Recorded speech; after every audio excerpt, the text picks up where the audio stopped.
There is a championship football team in Chicago. We'll meet the coach and some of the players who are as special off the field as they are on.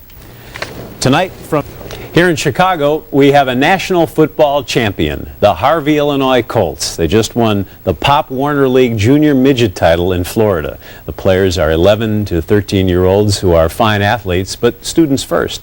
Here to give us the winning formula are Coach Mitchell Davis and two of his players, Kahar Davis and Deontay Hood.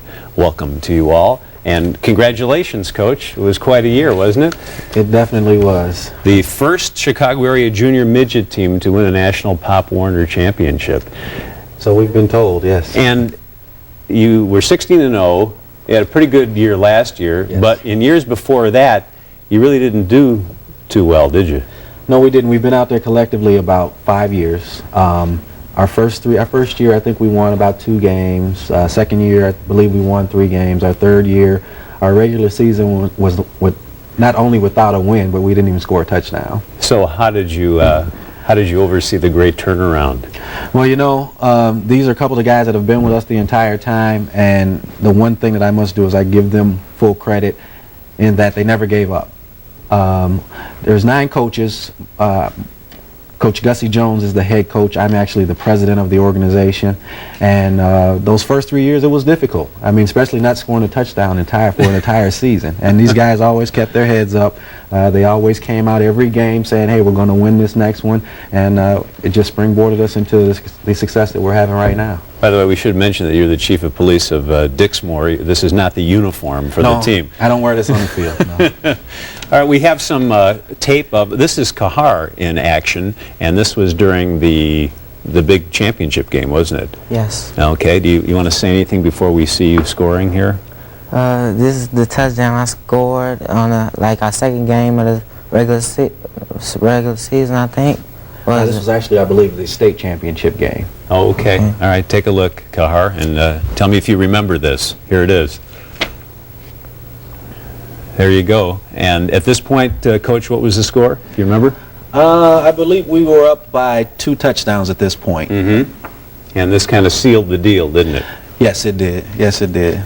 We had a tremendous amount of talent on our team this year, and you know, once you tried to shut down one aspect of our game, we just had so many weapons that people just weren't able to overcome that talent. By the way, Dante, what's wrong with the Bears? They need a quarterback. They need a quarterback. Okay, just checking. You know, we saw the story that Dawn Turner Trice did in the Tribune, and it really pointed out that you guys are very special on the field, but very special off the field too. Talk a little bit, if you would, Mitchell, about what demands you make on these kids in order for them to continue in the football program. Well, once again, we're part of the Pop Warner Conference, Chicagoland Pop Warner Conference, and Pop Warner itself requires that all kids at the beginning of the school year have a passing grade point average in order to participate. If they don't, their principal has to sign off saying that it's still in their best interest to compete, even though their grades need to be better. But we go a step further. We have our kids bring their progress reports, and if their progress reports are not up to par, we actually have demands that we place upon them. In some cases, we have kids bring weekly reports from their teachers showing that, you know, Johnny's had a good week. He should be able to play this week. We've had instances where parents wanted to remove their kids because they've done bad. And we've asked the parents that it's better actually for the kid to stay out there. Now, if a kid comes to practice every day, he works every day just like everybody else, but he has to sit on the sideline because of his conduct in school, that's going to have more of an effect on correcting that behavior than just taking him off the team. Because the reality of it is, in our community, there are vices out there that can draw our kids in, and we've tried to act as surrogate parents. As I mentioned, we have 9 coaches and a team mom, and we love these kids all as though they are our own, and we treat them as such, and we try and make sure that we give them all the positive alternatives that we possibly can. You feel in some cases, if not for football, kids will be dealing with gangs, drugs? That's definitely a possibility, because a lot of kids in our community, they may not be involved in it directly, but when they walk out of their front doors, in a lot of instances, they're faced with it on a daily basis. And for us to try and be positive role models to them and give them positive alternatives makes a lot of difference in their lives. Now, Kahar is your son, so he may not want to answer this question, but Dante, I'll try you. This man seems like a very personable, easygoing guy. How is he coaching on the field? Is he like this? Yeah, he a real good coach. When does he get mad? When we make like a lot of mistakes. Yeah, I bet the mental errors get to him. Yeah. We want to help if we can here, and I know you count on donations. A lot of parents have given you money so you could travel, so you could afford equipment, even though I know you don't have the greatest equipment.